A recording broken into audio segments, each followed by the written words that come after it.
fire, fire. Good day, everyone. It's Peter Dunn, Pete the Planner, CEO of your life. No, I don't know. Hello.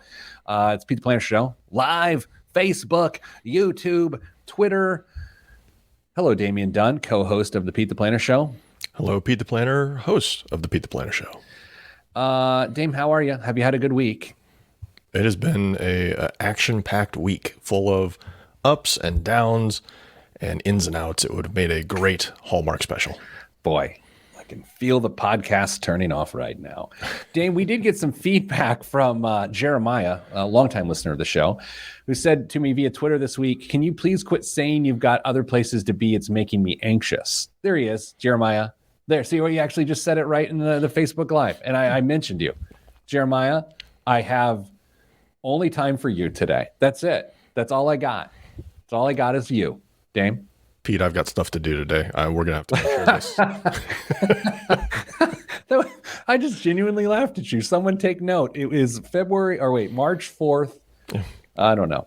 Today's Mrs. Planner's birthday, by the way. Do not wish her birthday on social media because she would not appreciate it. So there you go.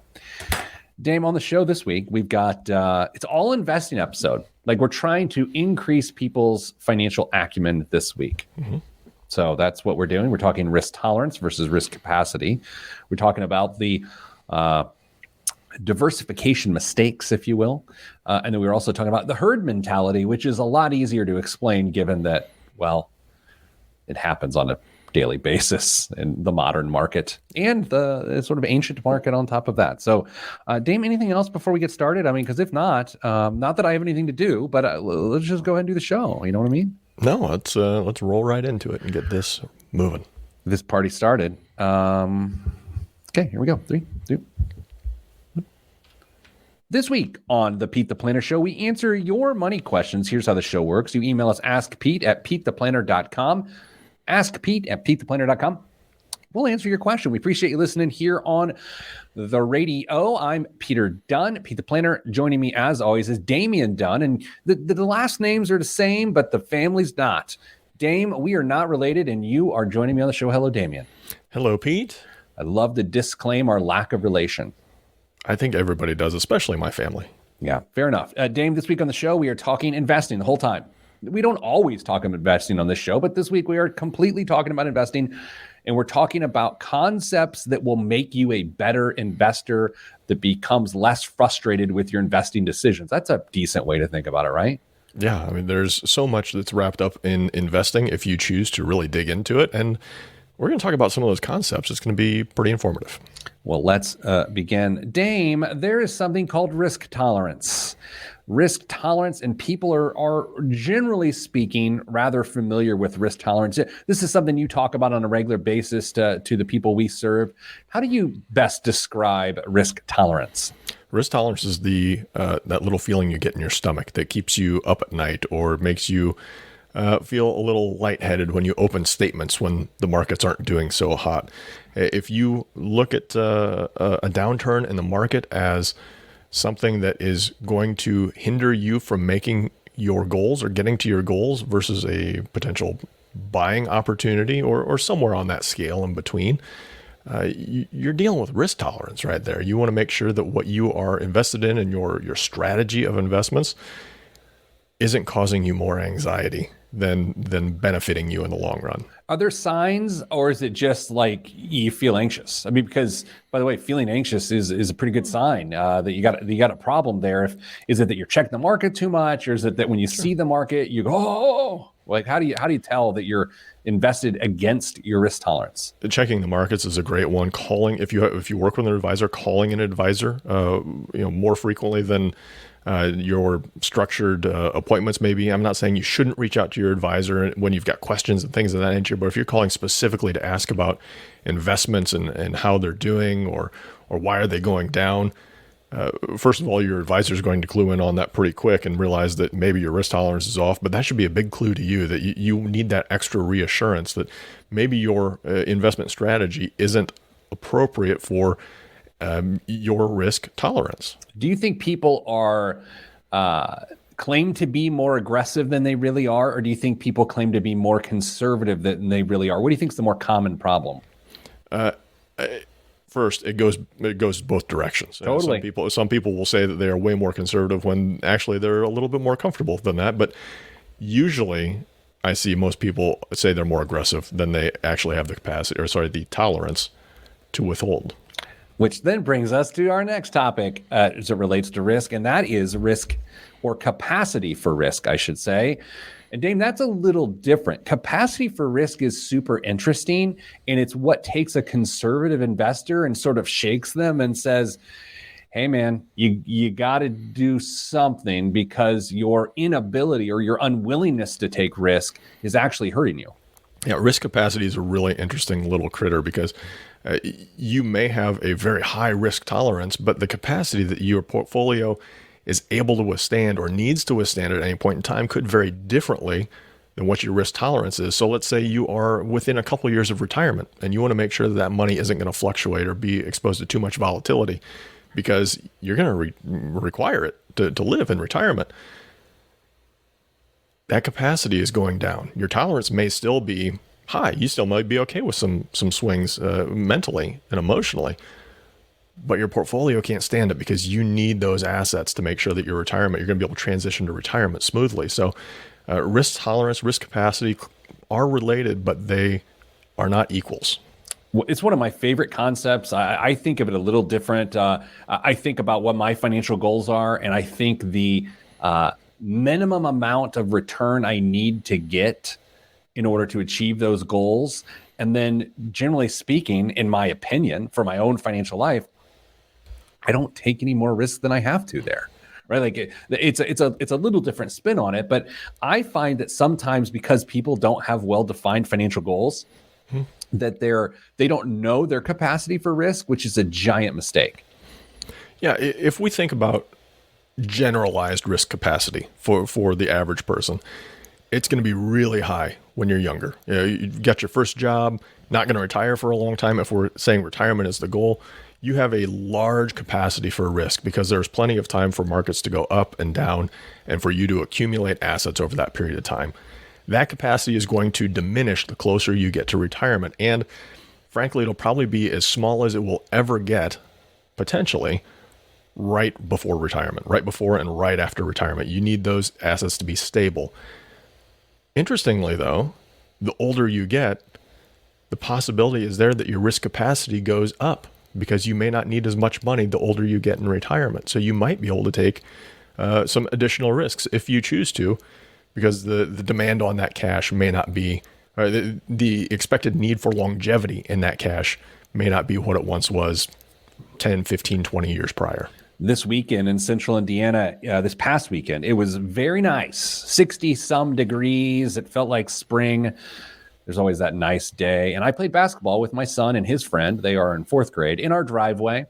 And we lowered the goal and I was dunking on them. And I went to dunk on my son, Ted, and he nearly undercut me because he did not know that you can't undercut a large person while they're hurling towards a basketball rim. And Dame, it was after that game when I went inside and said to my wife, hey, Ted almost killed me, that my risk tolerance, I had to reevaluate it, honestly. And you think about it, the older you get, it's not just investment risk tolerance that changes. It's the risk I'm willing to take with my body to play basketball. I stopped playing in pickup games a long time ago when I tore a muscle in my leg because I was like, what's the point of this? Think about food too. You know, I used to be able to risk having a triple cheeseburger. That was a risk I was willing to accept, or a fiery hot bowl of chili. Not so much anymore. Basically what I'm saying is I've become bland and old in my bland oldness. Do you want to confess to how low that rim was that you were dunking on? I'm not good with numbers. It was actually, that's a good question. I think it was 7.5. So, I mean, it was pretty low. Yeah. It's higher than I would have given you credit for. What? Well, how much? I mean, I know this is a financial show once a year, but what goal could you currently dunk on? What height? The max? Probably 8.5 would be my guess. Me too. Yeah, me too. 8.5. Yeah. Maybe. Yeah. Maybe 8.25.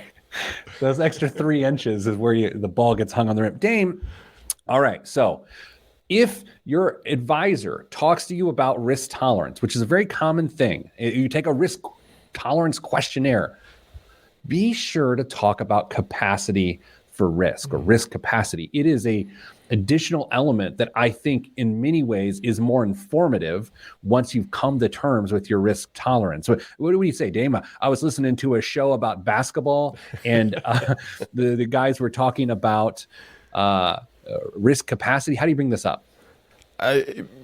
Ideally, it comes up naturally inside of a conversation led by the advisor. However, as you start to look at the projections towards retirement, ask, okay, how much volatility can my portfolio withstand within that maybe 5 year on either side of that date that you pick out? And make sure you've got a plan so that if you have a rough market, you don't have an adverse sequence of returns risk that you're going to run into, and your money's going to be just fine. Beautiful. You know, our goal really is not to displace your financial advisor, because we are not financial advisors. Our goal is not to make you feel worse about your financial advisor. Our goal is to help you become a better client so your financial advisor can serve you better. Plain and simple. Coming up after the break, we'll do more about that. Sort of like, what are the risks of diversification? How can it go wrong? That's next on the Pete the Planner Show. I'm Pete the Planner. My man Brian Pinkins comes in with his last dunk was on a 10-foot goal was 6 years ago. It is worth noting that Brian Pinkins is a large man. I was gonna say that indicates one of two things to me about Brian Pinkins. Either he is very tall or he is very young. Mr. Pinkins, what are you, 6'6"? I think he's 6'6". Which, you know, when I talk to him face to face, I'm basically looking at his navel. It's very comfortable. Yeah. I was in my driveway the other day doing something, and I don't know why this other person walked by, and they were very tall, and I thought, you know what? I think I'm a small man. I think I'm a, like it just hit me. I was like, I never really aspired to be a small man, but I am a smallish man compared to like big men. I mean, you're just over average height for a U.S. male, aren't you? I'm 5'9" and a half. I think that's just over. I think 5'9". I'm average in any way that you look at it. Well, then you're average, I guess. Dame, you know what occurred to me this week? That there's a huge disparity between how much people bowl and how much rich people purport to like bowling. If you've ever seen a mega mansion, there's always a bowling alley in the mega mansion. And it makes you think, oh, wealthy people must like to bowl. Dame, how many times a year do you bowl? 0. Okay. Mrs. Planner and I were having this discussion last night because I was making this point to her because I like to be tedious to everyone in my life. And we were like, okay, we bowled twice this year because it was a pandemic. We had nothing else to do. So twice. If you're a wealthy person that has like a bowling alley in your house, like Tony Stewart put up his hunting preserve in Columbus, Indiana, up for sale for $30 million this weekend. And it's like, he has a bowling alley. It's like, well, okay, maybe that translates a little bit, but sometimes out in like, Bel Air or something, people have a bowling alley. It's like, who's bowling that much? Have you ever had a bowling alley in your home while you've been enjoying a couple glasses of wine? Because maybe your perspective changes. That's a good point. At the level of your blood alcohol content. Is that the thing? Like if you have a bowling alley, you like to partay? I mean, there's pictures of, was it Nixon bowling in the bowling alley at the basement of the White House? I mean, I think it was super popular at one point, but for whatever reason, it's just somewhat fallen out of vogue. I wonder if the White House having the bowling alley is what sort of influenced other large estates to have a bowling alley. I'm sure it did. Yeah. Can you imagine having foreign dignitaries over to the White House and it's like, hey, want to go bowl a couple rounds? I don't know what made me think about this because we're talking about partying, but like when Ted was like 4 or 5 years old, like he came home from school one day and we're just talking, and it's like when you're a kid and you hear that party is a verb. Do you remember when you first learned that party is a verb? It's not like you're going to party, you're gonna party. He like looked me straight in the eyes. He's like, "Do you like to party?" And it was like he was offering me Coke on South Beach or something like that. And it was like still one of my favorite moments of my life. He just looked me square in the eyes, like, "Do you like to party?" I was like, "No, I don't want any of your street drugs, Theodore." First Coke reference on the show in a long time. Well, Not really my thing, but give up Miguel and you got to transition to something. I may have over caffeinated on Wednesday of this week. And in a high stakes situation, could have backfired. Yeah, it's uncomfortable. Anyway, Dame, I was called, I don't know why I'm doing this. I was called salesy this week on 2 separate occasions by 2 separate people in 2 different settings.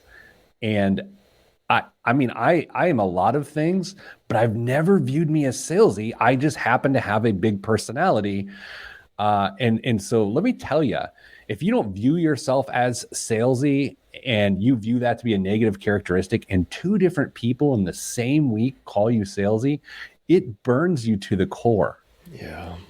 I mean, I think that's just more of a common trait among salesy people. Have bigger personalities, more being able to turn up that extrovertedness and really go after it. So they just don't know you, Pete. It's okay. It's not. Yeah, no, that's why I chalked it up to. It's like, I had a short period of time to make an impression to talk about what I was talking about.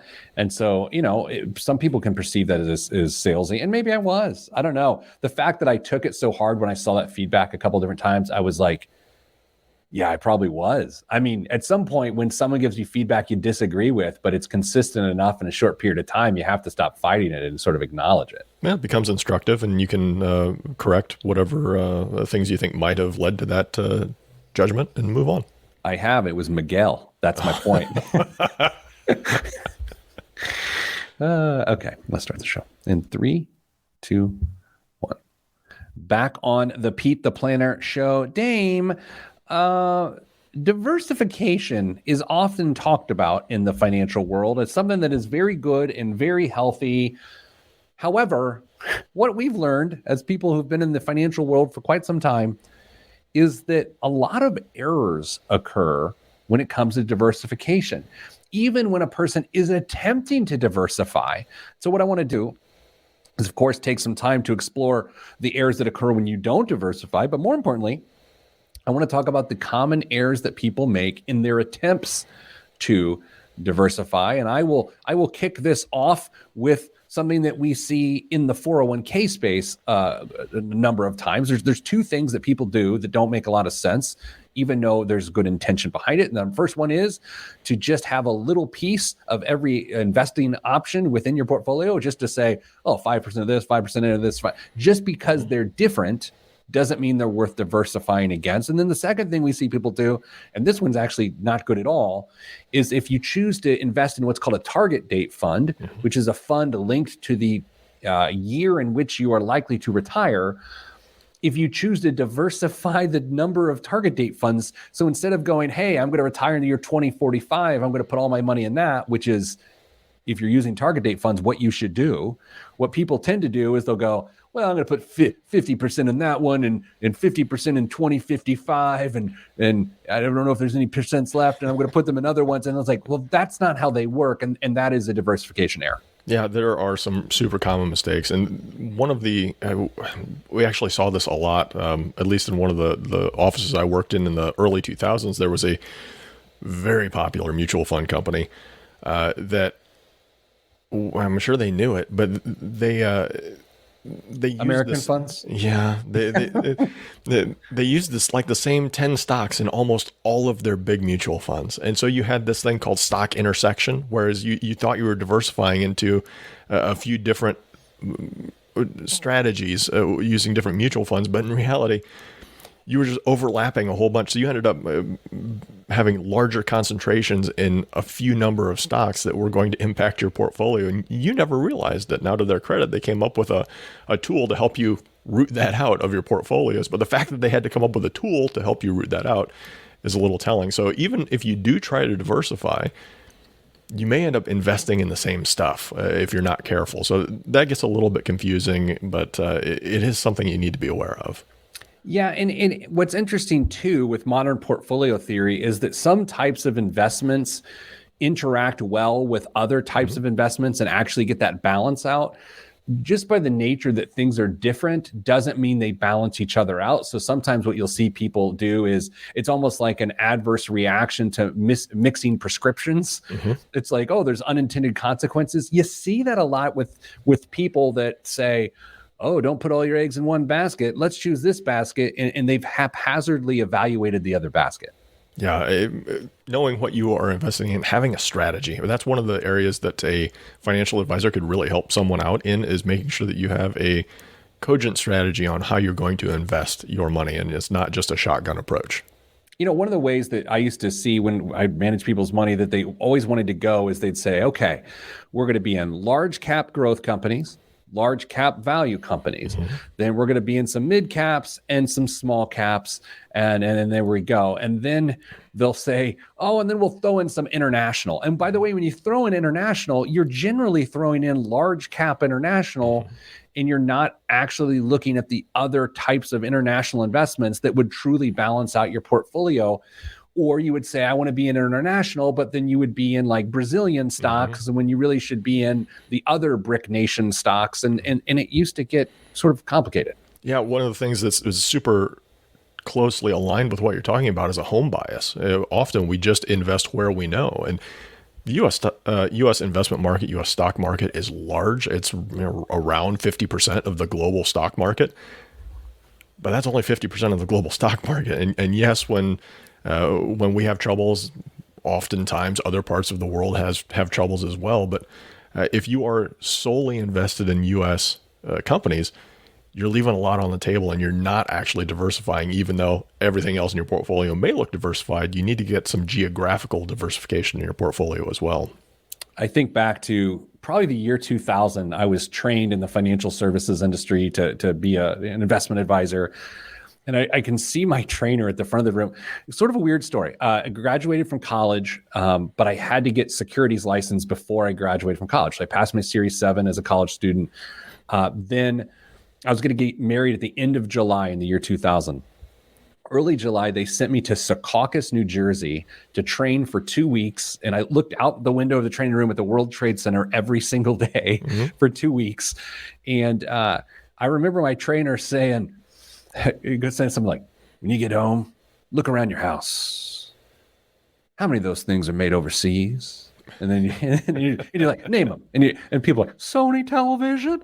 And then people are like, Mitsubishi toaster. And they're saying, and he's going, he's like, so if 80% of the things that are made overseas are in your home, shouldn't that be in your portfolio too? And I'm 20-nothing years old. And my mind is like, man, he really tied it together. I was like, this has really come together for me. I'm going to make it back to Indiana and really help people out. And you bought 1 million shares of Capital World Growth and Income and lived your life. Exactly. No, I had Capital World Growth and Income and Growth Fund of America. Of course. I mean, Yeah. What else do you need? I mean, those two together. What's the American Balance Fund too? Yeah. ABAX, something like that. I remember I had it. And I'm going to forget that one. So anyway, the point is this. Just because there's a lot of ingredients in the cake doesn't mean that the ingredient belongs in the cake. And I think when you invest and you're like, oh, I'm diversified, I've got 15 things, you just need to pump the brakes and realize that you have different things, but you might not actually be diversified. And the reason you want to be diversified, by the way, goes back to your risk tolerance, which we talked about in the previous segment. This isn't just diversification for diversification's sake. It's so that you're taking the proper level of risk in order to get the reward that you're going for. And if you don't play those two things off of each other, then it doesn't make a lot of sense in relation to your goals, which is why I also think a lot of modern day trading for amateurs gets sort of weird because there really is no financial goal. The risk tolerance is not established, and diversification is an afterthought. Absolutely. It's a lot tougher to have that cogent plan that we talked about if you don't have that long-term goal. Day traders have a goal. It's a very short-term goal. It's to make sure that they're trying to make money on a daily basis, and that is a lot harder than most people give it credit for. And that's why day traders in general don't make money except in raging bull markets. You catch some times like this, or like we had a couple of years ago, all of a sudden you find out who's actually in it for the long term and who's just there to make easy cash. Can we move on to a different area real quick before we break? Feel free. You've got a minute. You dazzle us. So I think one of the other areas that we often overlook is excluding anything other than conventional investments. And so that's it could be precious metals, and please don't hit me up because of the times that we're in, but gold and maybe rentals and farmland if you're in that part of the country, and artwork or whatever it is. There are lots of opportunities for people to try and get invested in these other areas now more than ever.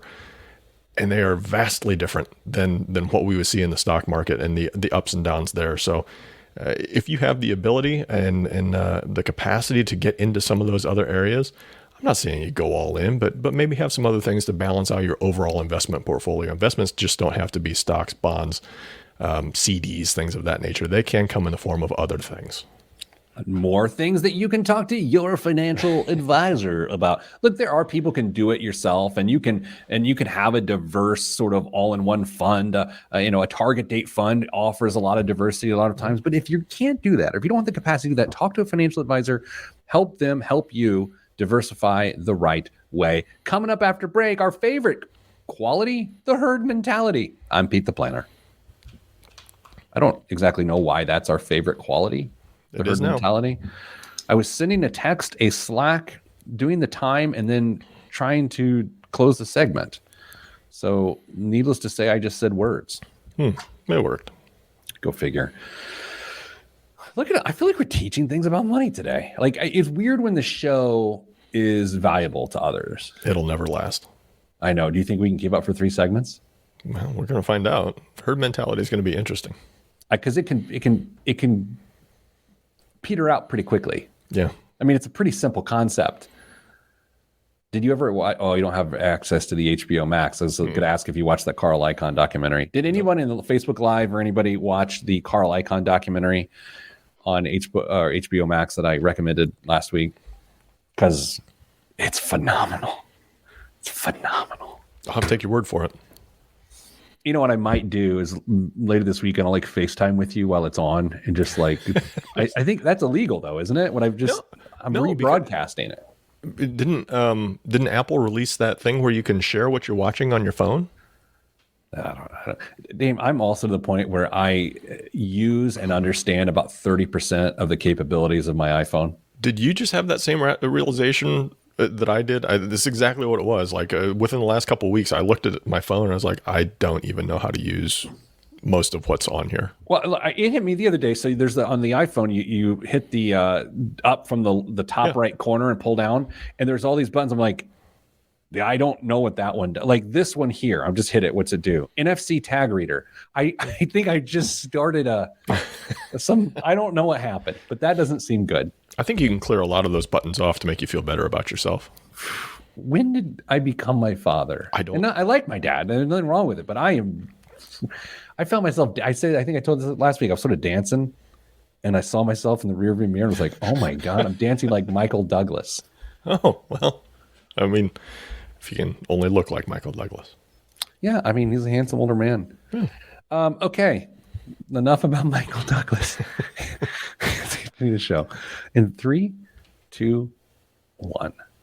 Back on the Pete the Planner show. Dame, has it ever occurred to you that when peer pressure takes hold in the financial world, there's a term for it that leads people to make mistakes they don't intend to make, but they get so carried away with what's going on, and the name for it is? Are you going to tell us? No, I was going to hope I was. This is like a Mad Libs. Sorry, herd mentality. Herd mentality. It's been going on as long as people have been exchanging goods and buying and selling them in any capacity. You think about moments like Tulip Mania. You think about things like all sorts of things where the herd is going one way, and are you going to get dragged alongside of them? So what do you think, Dane? Help us understand the herd mentality in the most basic level. I think kids these days would refer to part of this as FOMO, making sure that they are being involved in whatever culturally relevant thing they deem appropriate at the time is. investing, it's hard not to chase trends when you're trying to make money or build assets for a certain goal. We saw it with the tech bubble a number of years ago. We saw it with just about everything over the last 18 months. But it is very difficult for us behaviorally to not see something that has done very well, whether it's over a past month or past quarter or past 12 months, and not want to be a part of it. And at that point, as you're getting in late, you are often getting in too late. You're not going to receive all of the benefits of just having a nice measured investment strategy where you've owned it the whole time, whether it was in good times or bad times. You're going to ride that entire wave. So herd mentality can, of course, you'll benefit a little bit in good times. In bad times, that's where it gets really, really tricky. Because if you decide you're going to sell out because your friend in the next cubicle said, "I can't take it anymore, I'm selling out. I think this thing's going to the floor." Getting out is one thing, getting back in is another, and that's the really tough part of that decision. But you will have the potential to create long-term problems for yourself with those long-term goals if you start to succumb to herd mentality. I want to paint a picture for you. Sitting around the break room with your colleagues. Let's say, for instance, Dame, that you're 27 years old. And for some reason, people say, well, that Dame, he's an old soul. So the coworkers you're hanging out with, they're eating their egg salad sandwiches, are all 59 years old. And you're 27, like I mentioned. Sure. And your coworkers start to talk about how the company stock that they have is no longer a good idea. And one of them said, my broker told me to sell it. And then the other guy says, well, I have the same broker and he told me to sell it too. And by the time he gets around the table, 4 of the 5 people there are selling the company's stock. And so you, Dame, the 27-year-old sitting there, you had hair in this example. No. Yeah, it looked good though. Well, of course. Dreads were a strange choice, but I do like your hair in this scenario.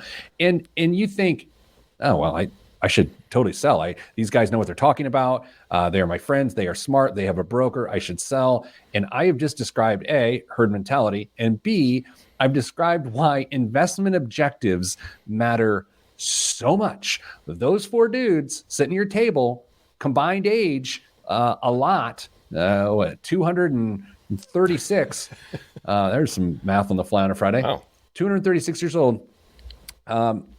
They have a different investment objective for you. So just because someone sells an investment that doesn't make sense for them doesn't mean you should sell it because you have your own reason for having it. Yeah, and it's very difficult to give 27-year-old me the benefit of the doubt. It's very difficult to hear people that you are friends with, that you most likely respect for the most part, say, you know what, this isn't good, I'm getting the heck out, and not to think, well, gosh, if they're doing it, I should do it too. So it's very important.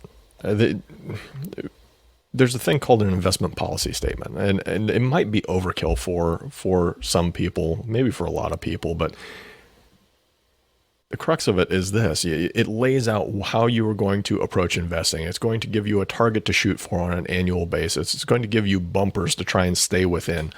And if your overall strategy does fall within that range, then you just keep your head down and keep contributing money to it and let it do its thing. You'll review that every once in a while, of course, but what somebody else does should have very little bearing on what you are doing if you believe in what you've set up and how you're approaching it. I know everyone's expecting us to talk about cryptocurrency right now, but I'm going to skip that and instead talk about NFTs. I mean, I feel like there's a massive herd mentality right now when it comes to NFTs. In fact, I read last week, I believe, I may have even talked about on the show, De'Aaron Fox. I don't know how to say his name. He's the point guard for the Sacramento Kings in the NBA. He released some NFTs and sort of went awry and went silent and is being accused of fraud. And I think even at that level of celebrity or notability where a person can, capitalize, monetize on their fame via NFTs, if they were to understand them, that is a herd mentality where people are saying, hey, that is a good idea. Yeah, I mean, this could have easily fallen into part of the diversification strategy as well. But NFTs may turn out to be something that actually has value in the long run. I don't know. I'm not saying that you shouldn't look at them, but certainly don't put a bulk of your assets and your investable assets and wealth into things that are yet unproven. I'm not saying that that investment that you've got with your broker is going to turn out just fine, but it's probably got a little bit more of a track record than what an NFT released by an NBA player is going to have.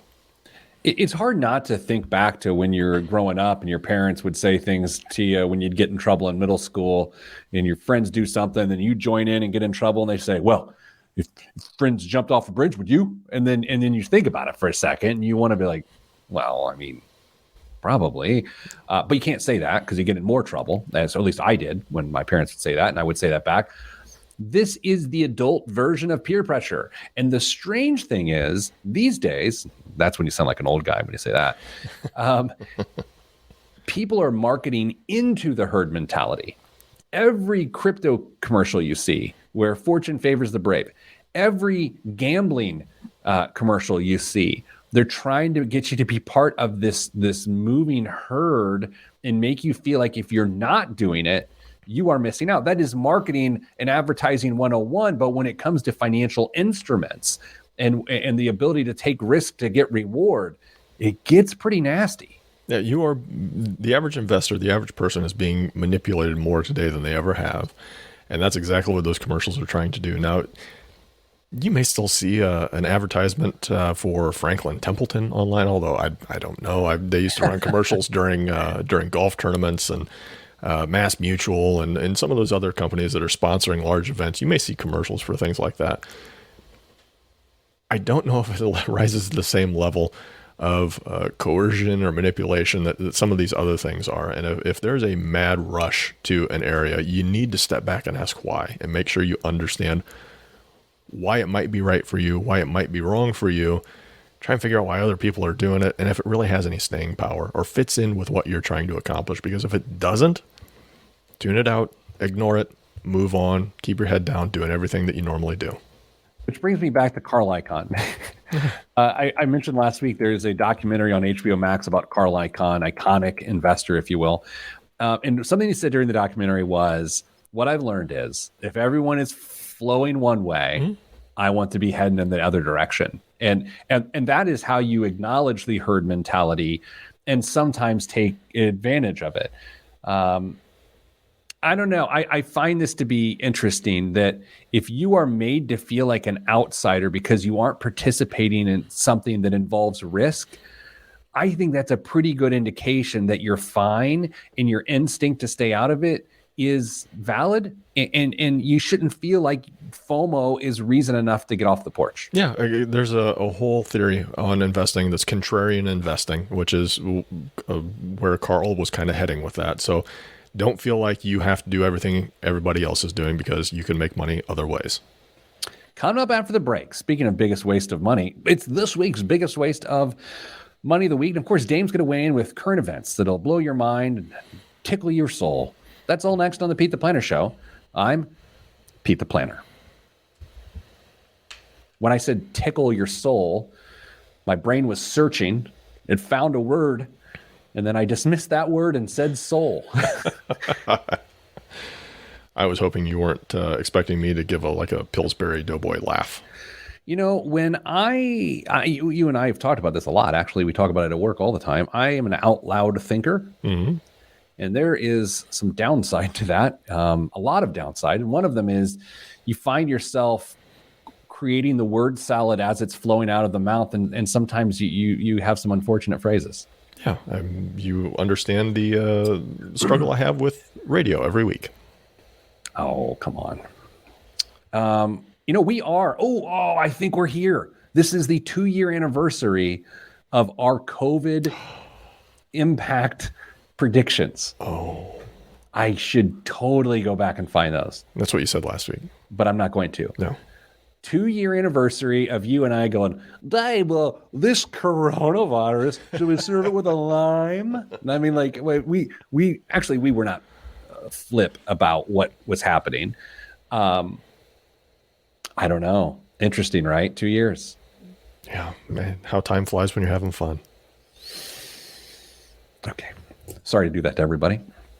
You ready to go here? Let's do this. Okay. Are you ready to go? I'm ready. Okay. Those are famous last words. 3, 2, 1.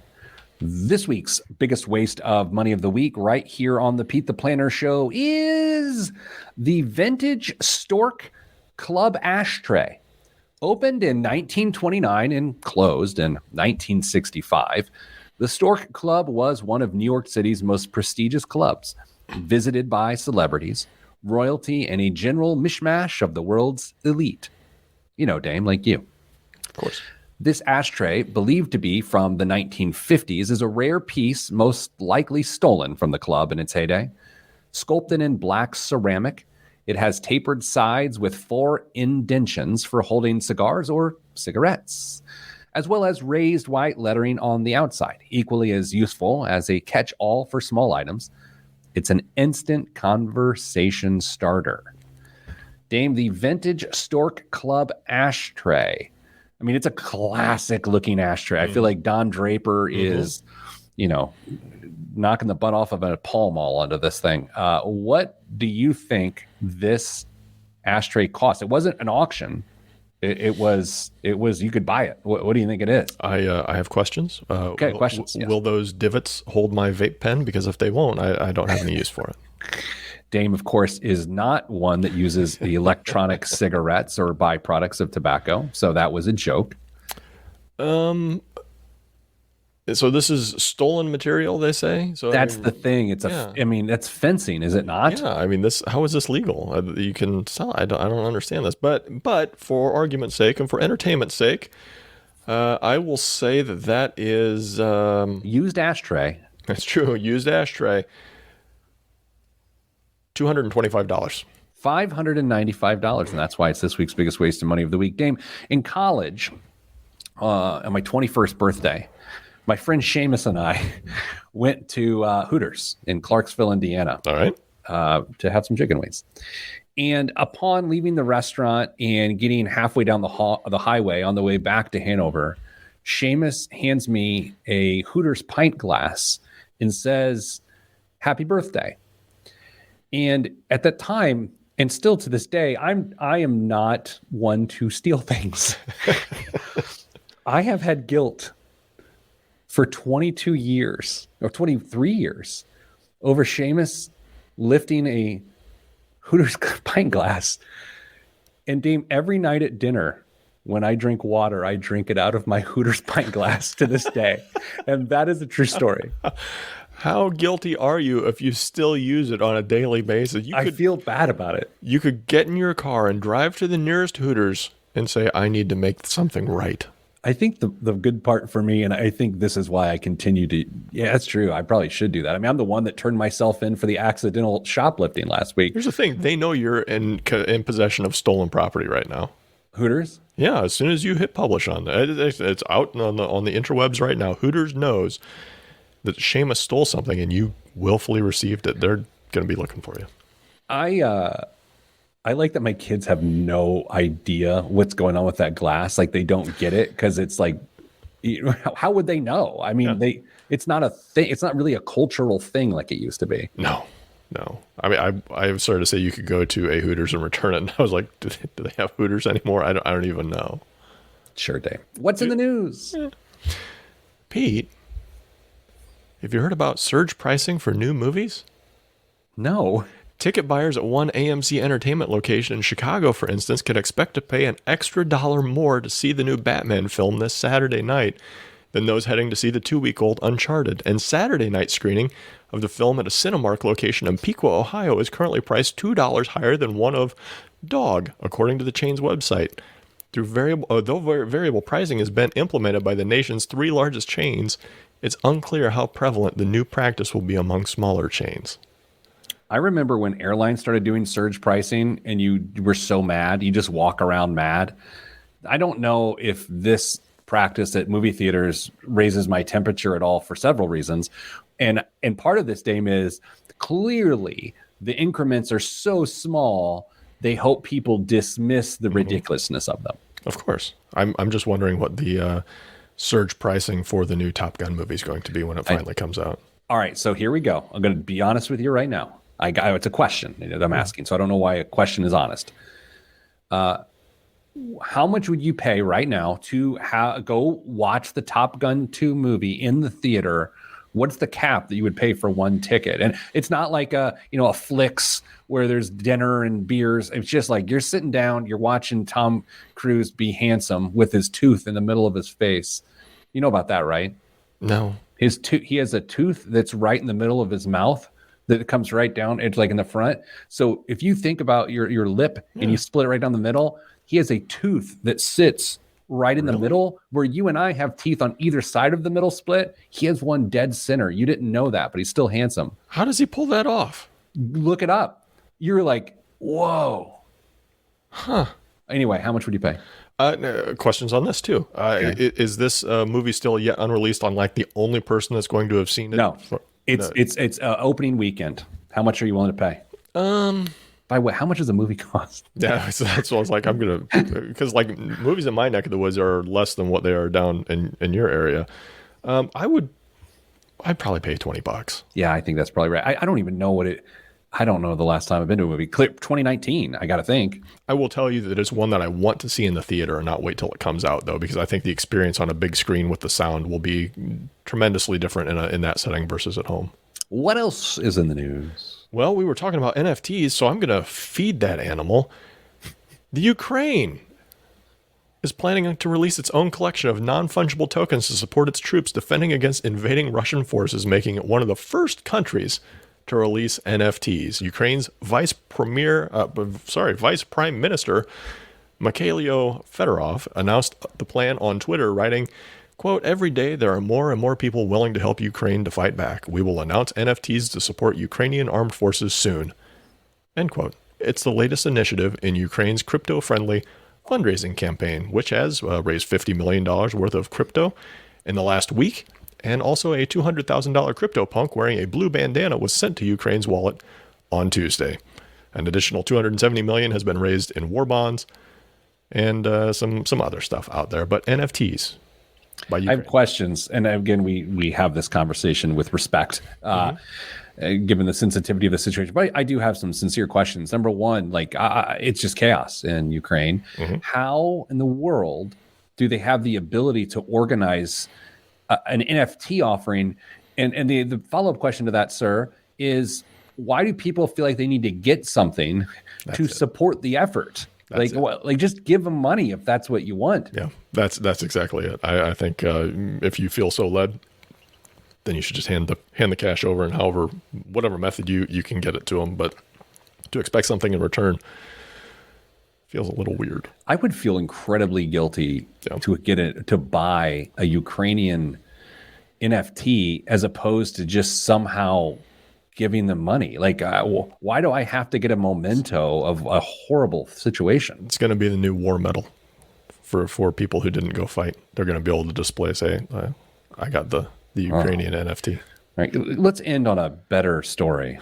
The guy who invented Wordle sold it to the New York Times for an amount in the low seven figures, but he's probably kicking himself for not asking for more. In the first 24 hours that the company integrated Wordle into its website, visits to the page were about equal to the total monthly audience for the entire New York Times site. I play every morning. This morning I played at 4:30, and that's about when I play. Another sign that I'm getting old. Crossword. This is crosswords for you, Pete. Has anyone else noticed that in the last couple months I'm just telling on myself of I am morphing into an old man. I play every day, and it is the great joy of my life. This is becoming Pete's confessional time. Do you play Wordle? I do. Every day? I try to. There's a couple days that slip through, but most days. I know people like to brag on their Wordle, so I will do mine. I have missed it once, and I have played for a very, very long time. Missed once. Wow. You? Look at you. I think I too have missed once, actually. Look at you. All right, Dame. That's it. That's the show. Pretty judicious with time this week. So, Dame, we will be back next week, I believe. No one ever really knows. We'll figure that out then. So to everyone else, sending you good vibes, because good vibes are all that's in the budget. I'm Pete the Planner. That's Damian Dunn, and this is the Pete the Planner Show. All right. That's it, man. We did it. Look at that. All right, Dane. Well, I hope you have a good little Friday. Same to you. I'm going to go shopping for Mrs. Planner this afternoon because I did not have time this week. So I did not make time this week. I'm doing that after work. And then I'm going to take her home, a new puppy or something. I don't really know. Danza asks a great question to close it out. What's your opening Wordle guess? My opening Wordle guess is about, and my second word is hires. Hires. I go with arise and cloud. Mrs. Planner goes with soar with an E, SOARE, and until. And then our third throw off word, if you have to, we both use gimpy. Gimpy. Oh, okay. I don't know what's wrong with us. Okay, Dame, got to go. Jeremiah, sorry, I really do. Dame, good to see you. Everyone else, stay getting money.